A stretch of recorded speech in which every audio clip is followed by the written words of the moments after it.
GLC presents, brought to you by the donations of our faithful partners.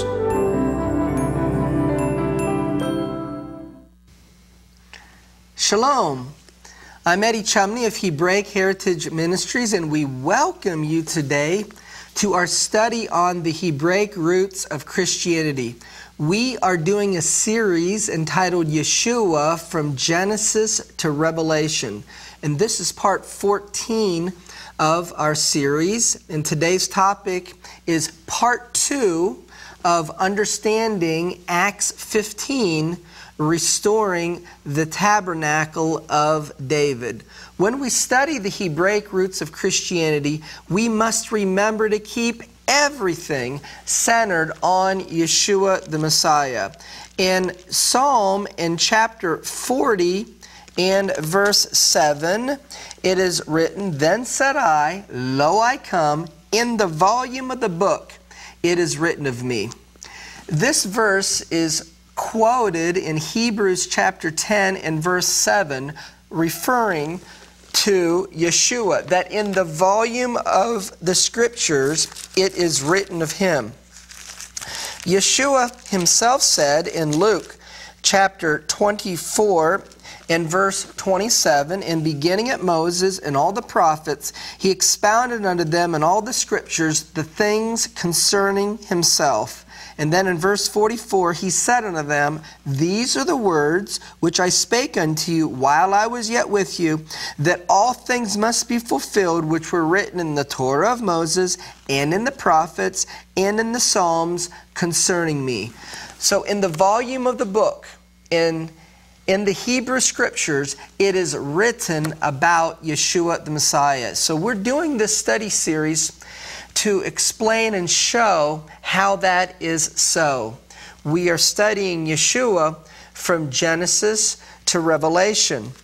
And in the last several programs, we looked at from John chapter 10, verses 16 and 17, and John chapter 11, in verses 49 through 52, it tells us explicitly that Yeshua died on the tree to unite the 12 tribes of Israel.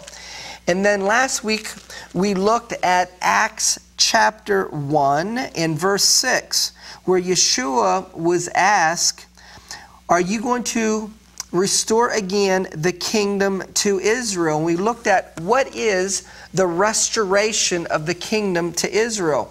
And when was the original kingdom of Israel? And we learned that it was when David ruled over all 12 tribes from Jerusalem. But following David's rule and reign as king, and then the rule and reign of his son Solomon, that the kingdom was divided into northern kingdom and southern kingdom. That the southern kingdom is known as the house of Judah, or the Jewish people. The northern kingdom is known as the house of Israel, the 10 tribes, or they take their name from the leading tribe of the 10 tribes, and that would be the tribe of Ephraim. And together, they are the house of Jacob. That in breaking the covenant, they were scattered into the nations of the world. And it's the role of the Messiah to restore that which was lost or broken. And so the house of Jacob, they broke the covenant at Mount Sinai. So Yeshua comes and he dies on the tree to forgive their sins, and in doing so make salvation available to everyone in the world. The New Testament refers to them as the whosoevers, for God so loved the world that whosoever would believe in him would not perish but have everlasting life. But ultimately, the end of the exile is associated with Messianic times, that preceding Messiah setting his feet down on the Mount of Olives, that during the tribulation period known as Jacob's trouble, in Jeremiah chapter 30 verse 7, we're told in Jeremiah chapter 30 and verse 3 that Israel and Judah is going to return to the land. So that's prophetically when we're going to have the physical gathering and uniting the 12 tribes of Israel.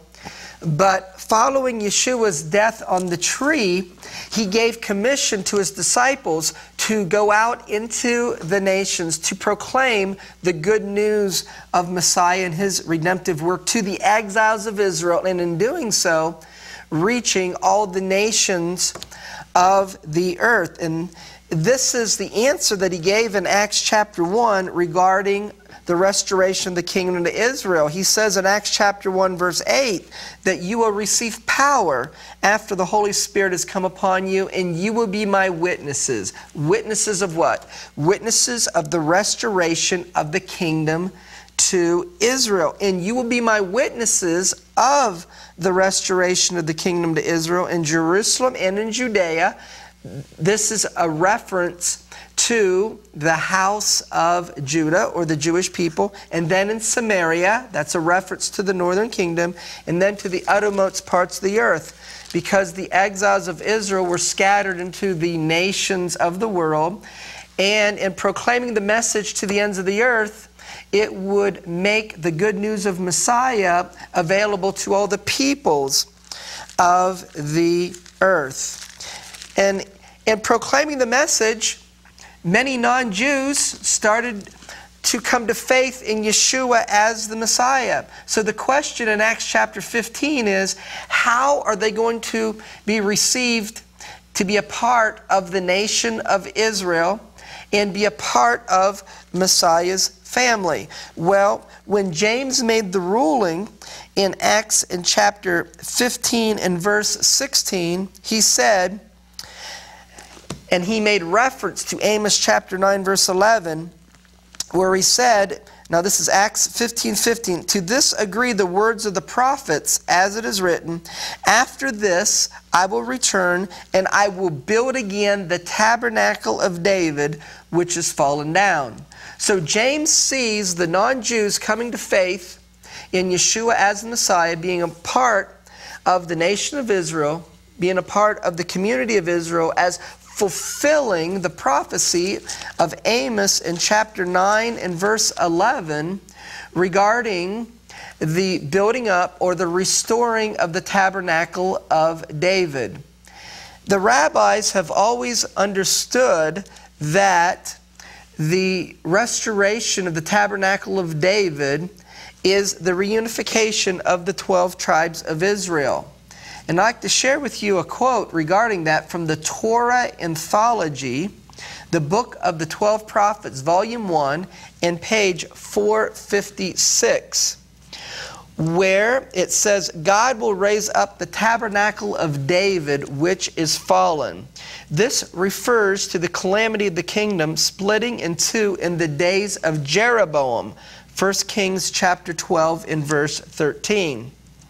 And as of then and until now, the kingdom of the house of David was fallen.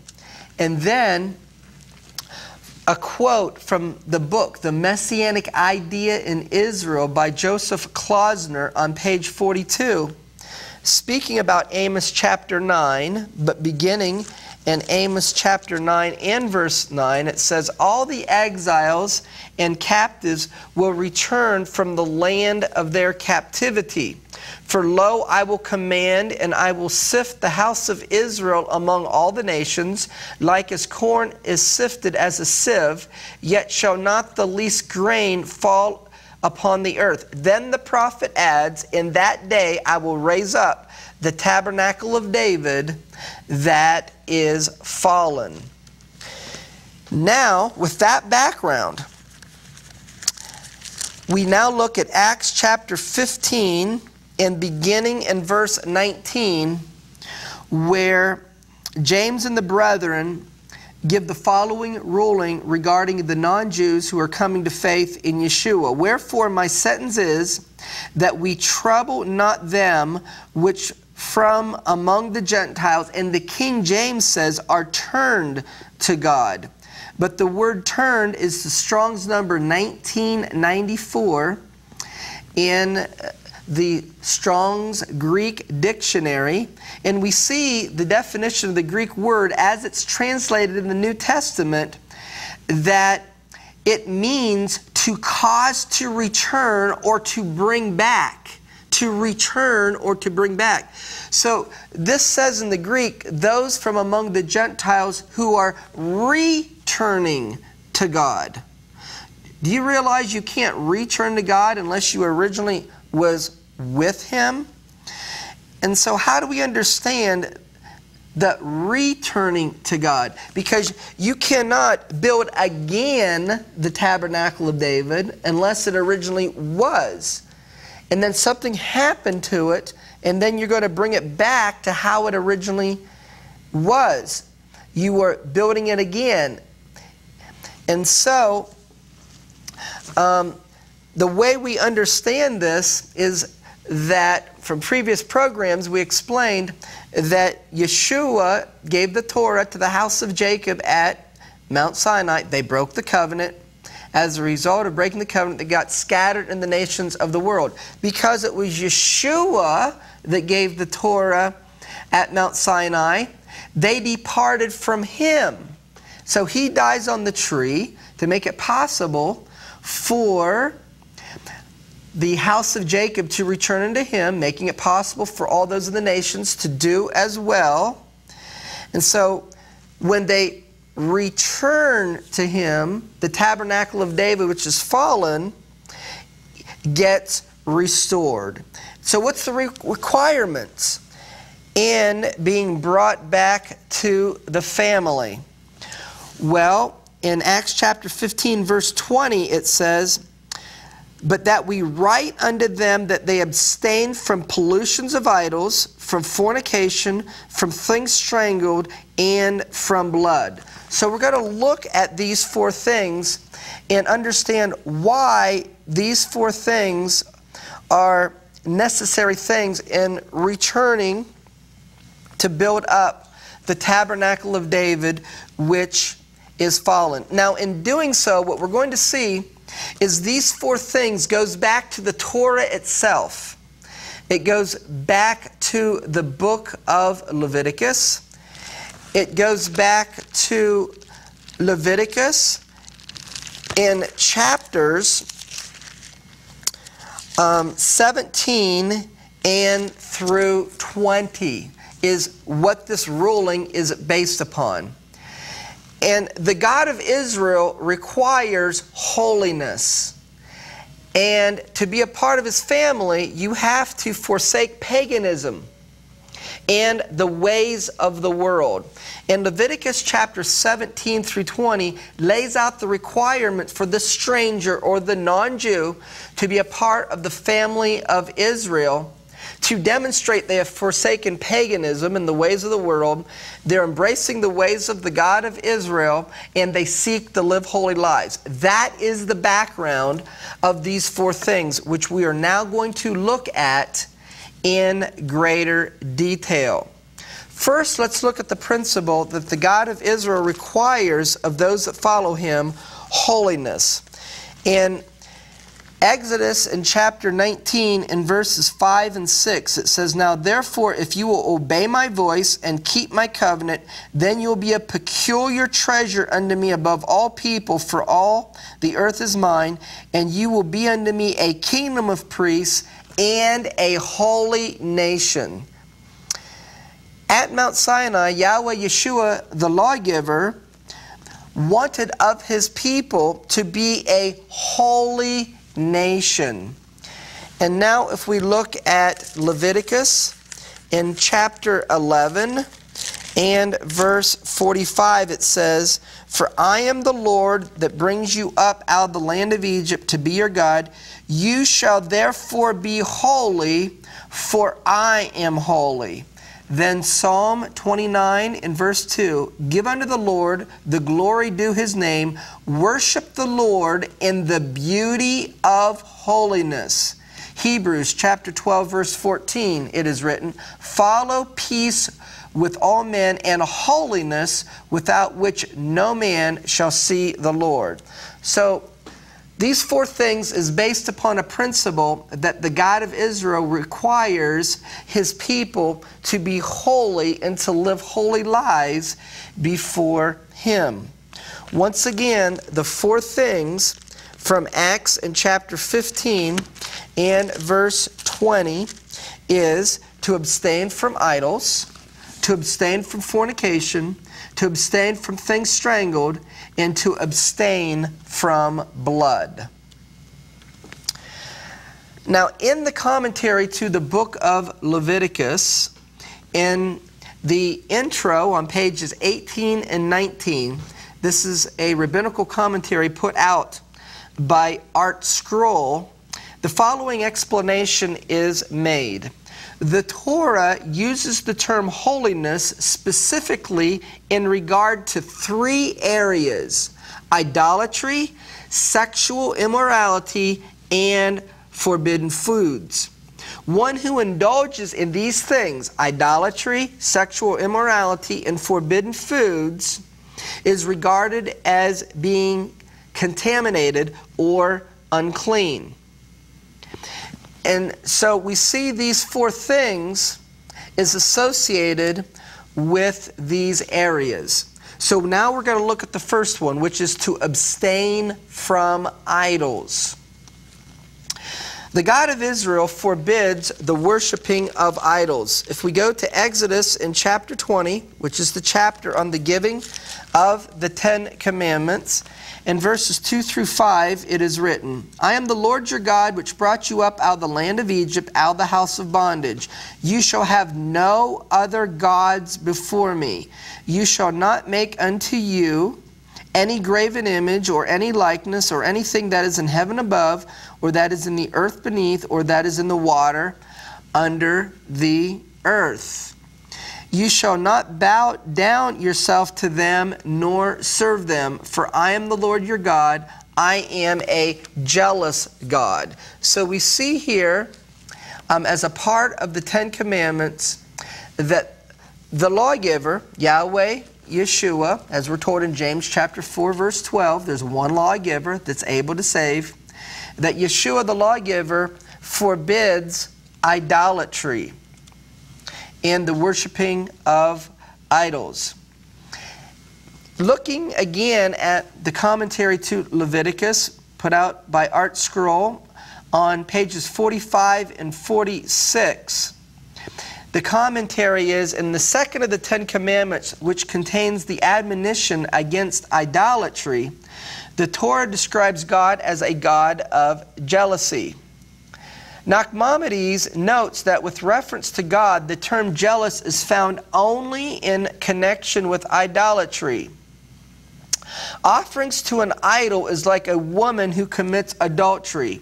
To worship an idol is to mar the basis of loyalty to God, and it arouses His jealousy. A follower of the God of Israel is to forsake idols.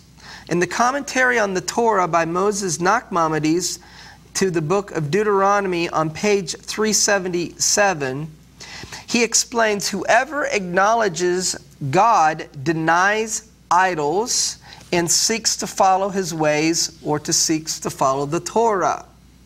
Now in Leviticus in chapter 19, holiness is linked with forsaking idols.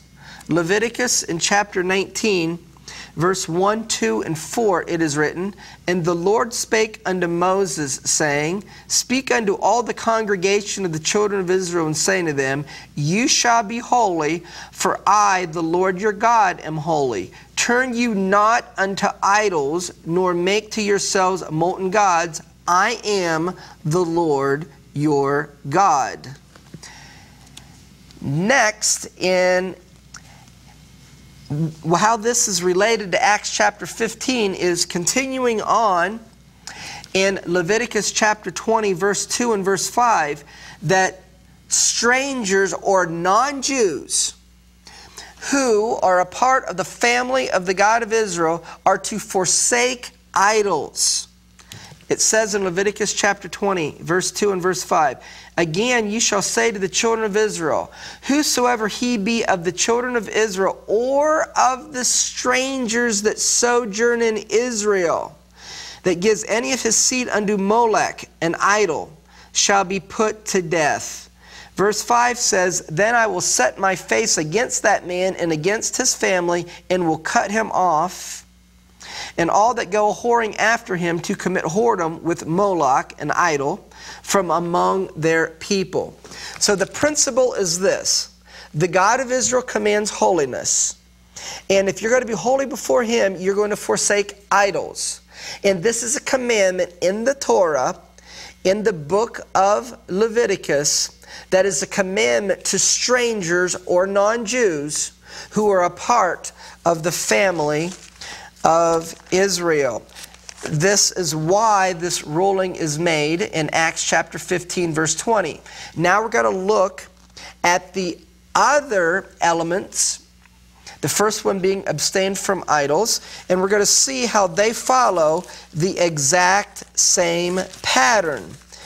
The next one that we're going to look at is abstain from fornication.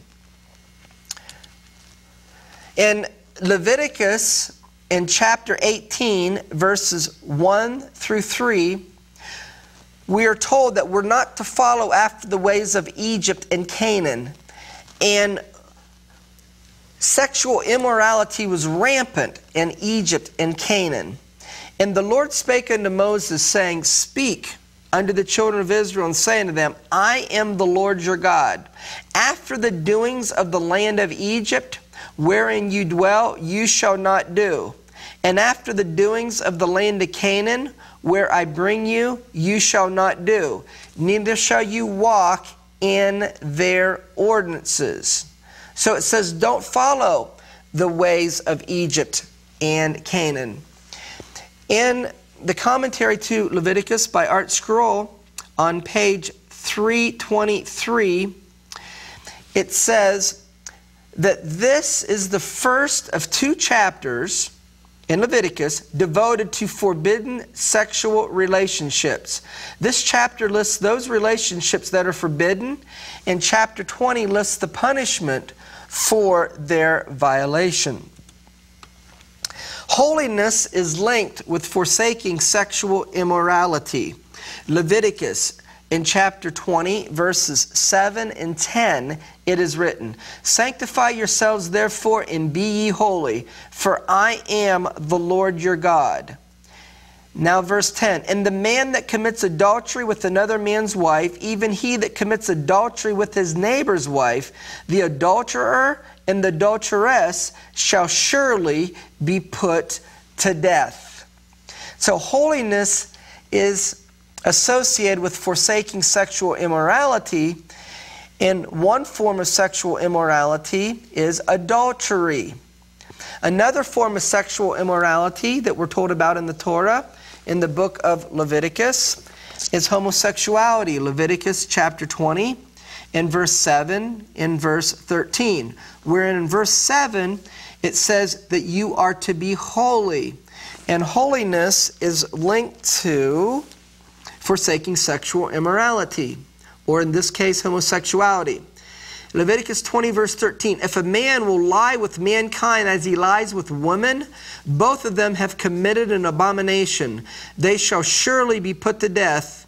Their blood shall be upon them." A follower of the God of Israel is to forsake fornication. We can continue seeing this in Leviticus chapter 18, verse 20, 22, and 23. "Moreover, you shall not lie carnally with your neighbor's wife to defile yourself with her," adultery. "You shall not lie with mankind as with womankind," homosexuality. And then Leviticus 18, verse 23, talks about bestiality. "Neither shall you lie with any beast to defile yourself therewith. Neither shall any woman stand before a beast to lie down therefore. It is confusion." Now, this is a commandment that is given to strangers or non-Jews, as well as those native-born. Leviticus in chapter 18, verse 26 and verse 29, it is written, You shall therefore keep my statutes and my judgments, and shall not commit any of these abominations, neither any of your own nation, that is the native born, nor any stranger that sojourns among you. For whosoever shall commit any of these abominations, even the souls that commit them shall be cut off from among their people. So in our program today, we've looked at the first two items of the four things of Acts chapter 15. And those two things are to abstain from idols and from fornication. And what we see is that the God of Israel requires holiness. And in the book of Leviticus, in chapters 17 through 20, that the non-Jew is commanded to be holy before the God of Israel, and holiness is associated with the non-Jew abstaining from idols and abstaining from fornication. So this ruling in Acts chapter 15 has its basis in the Torah in the book of Leviticus. And this is what we need to understand as we're looking at Acts chapter 15. As we close our program today, remember always these words from 1 John and chapter 2 and verse 6. He that says he abides in him, he that says he's a believer in Yeshua as the Messiah, ought himself to walk even as he walked. Yeshua followed the Torah. We should follow the Torah as well. Shalom in Yeshua the Messiah. Amen.